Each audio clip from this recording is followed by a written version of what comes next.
Hi again, everybody. It's me, Mayfield. Welcome back to my YouTube channel show, Mortality. It's the show where I drink beverages with you, and we talk about whatever spooky thing I'm thinking about this week.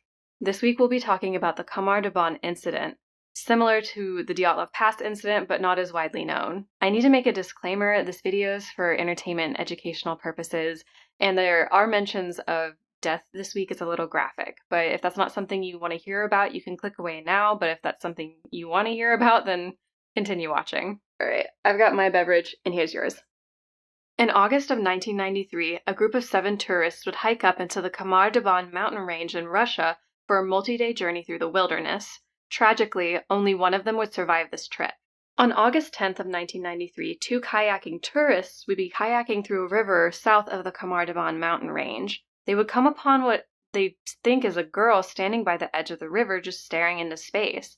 They call out to her, but she doesn't seem to respond. She just keeps sitting there and staring. So they continue to kayak down the river, but they do feel that something is wrong. Something feels off. This area was really remote, and so there wasn't supposed to be anybody out here, so they were confused by it. So they turn around and they get out of the river, pull off their kayaks to the side, and they approach her and they ask her what's wrong. The person that they found there was Valentina Valya Udachenko, age 17, and they're shocked when they approach her to see that she's covered in blood. So before we can continue and talk more about Valya and what happened to her, we need to understand how this story started. The 6 hikers that were going on this trip, they needed a guide to take them into the mountains, and so they came to this town by train and they met up with 41-year-old Ludmila Korovina, who was a master hiker. She actually held the title certification. Like, I think you had to get certified to be called this. It says she was a master of sports for walking tourism, which essentially means she's really good at hiking and she's licensed to bring tourists up in the mountains with her, and it's safe. She's very experienced. So the 6 tourists who were going to go with Ludmila up into the mountains were named Timur, Tatiana, Victoria, Dennis, Valya, our girl we found by the river, and Sasha. They were all relatively young, with Timur being the youngest at 15 and Tatiana being the oldest at 24, except for Ludmila, of course, who was 41. They had been planning this trip for months, and a lot of them didn't know each other previously before this trip, but during the duration of them planning for it, they had come to know each other quite well. They were all excited to complete this trip together. With sunny skies predicted for their journey, the group started off strong on August 2nd, going up into the mountain range and reaching the mountain's peak by August 4th. Afterwards, they began their descent from the mountain to go to their destination, and tragically, they would never make it. Now, Ludmila and her team were not the only hikers on the mountain at this time.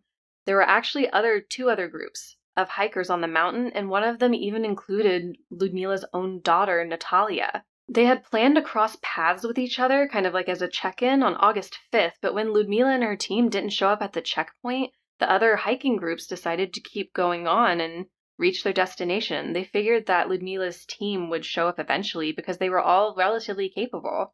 After a few days, however, the hikers never showed up at their destination, and everybody felt like something was really wrong. Nobody, searched the mountain range until after Valya was found on August 10th. After Valya managed to speak about what happened to her and her friends in the mountain, it reveals a confusing and disturbing story. I had mentioned previously that the weather was supposed to be perfect for the entire duration of their trip, but that's not what happened. What had happened was a snowstorm had come through the previous night, and so the hikers woke up that morning to a new layer of snow and colder temperatures. They were going to have to hike through this snow to get to their meeting point with the other hiking group. So after they woke up, assessed the snow, they made breakfast together and packed up their campsite and got ready for their journey. After a short while, of course, because of the new snow, the hikers became tired faster than usual. It was a lot more work to hike through snow than it is just to hike over grass and rocks.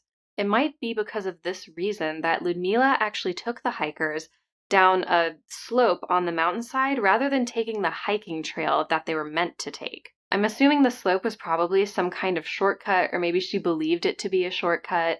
And hiking down this slope, that's kind of where the trouble starts.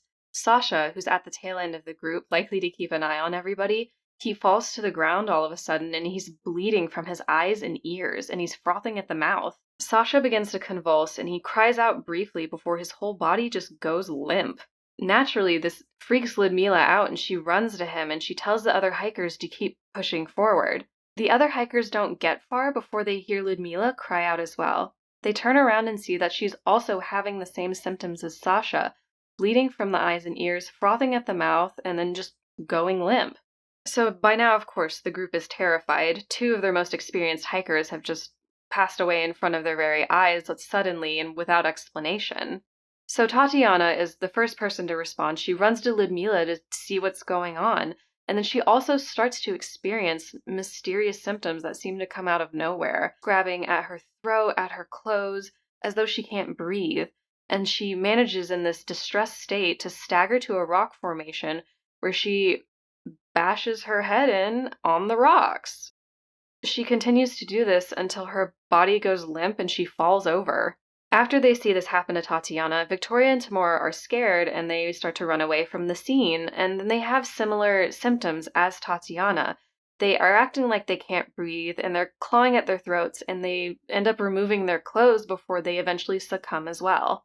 After seeing Victoria and Timur pass away in the manner that they did, Dennis is scared and he goes and he runs and hides behind a rock.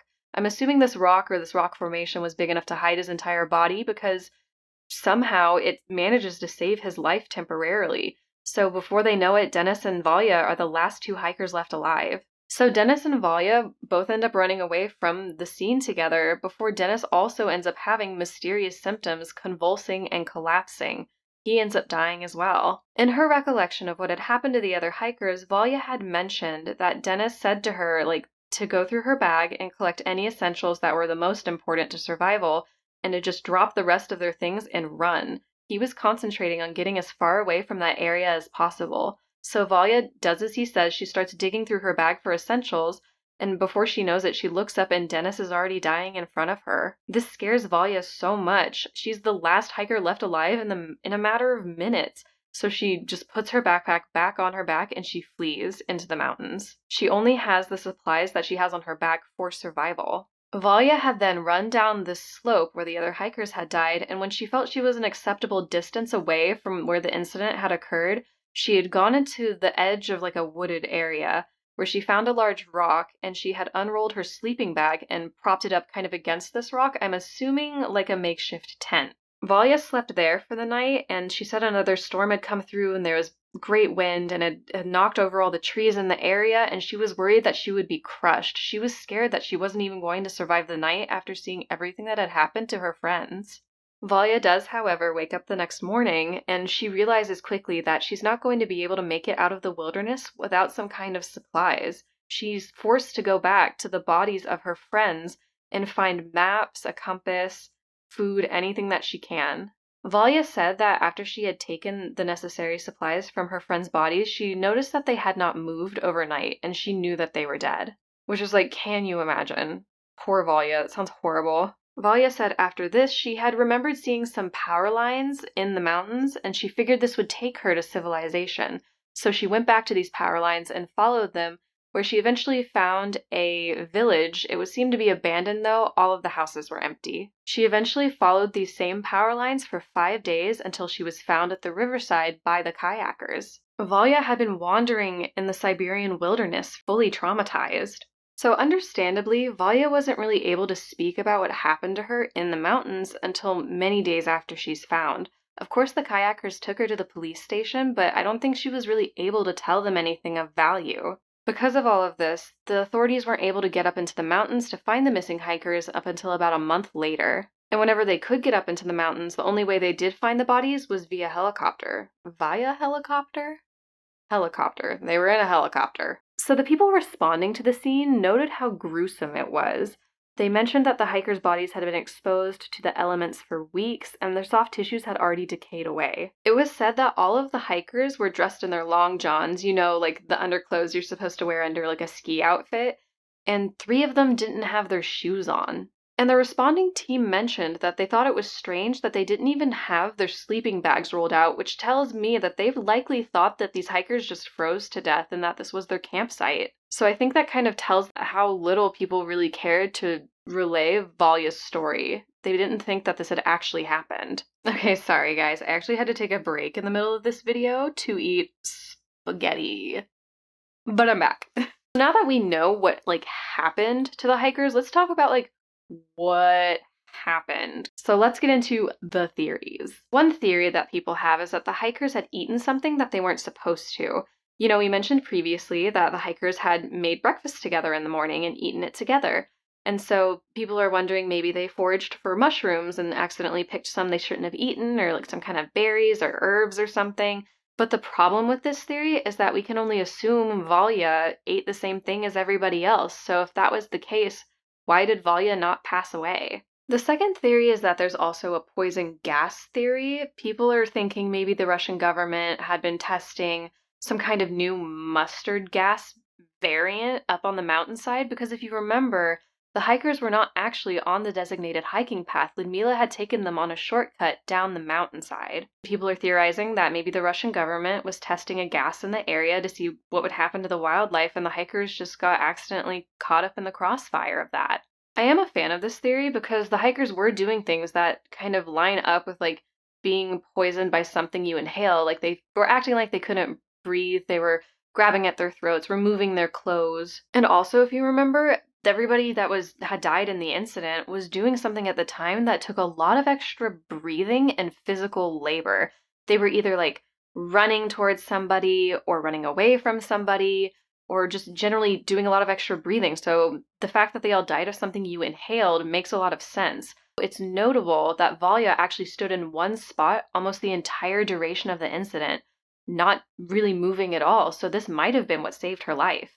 So the only thing that I feel like really can't be explained is why did Tatiana end up smashing her head against a rock like that until she died? What caused her to do this? I myself am not super experienced in like the medical science realm, but I do have a nurse friend, and I kind of asked for her general, just base level like nurse opinion of what might have occurred here. She suggested that perhaps it was like a swelling of the brain or like encephalitis or anything that might mess with the nerves in the brain will really make you do things that you wouldn't normally do.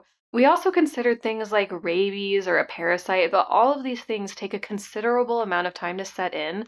And even if it did affect Tatiana alone, then why did all the other hikers die? Were they two separate incidents that just happened to collide at the same time? I don't think that's really likely. Like, what are the chances of Tatiana having some random parasite or rabies and then everybody else dying from like a poisonous gas in the air at the time? Like, it's just too much, you know? Like, it had to have been the same thing that got everybody at once. So while all of those theories are very smart and very well thought out, I actually do have my own theory to bring to the table here.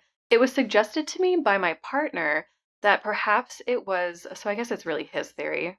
My theory now too. I invented it. So the theory is perhaps the hikers encountered volcanic gases. Hear me out on this. There are valleys and certain areas of the world where there's volcanic activity. And whenever there's volcanic activity, of course, all kinds of things are coming up out of the earth.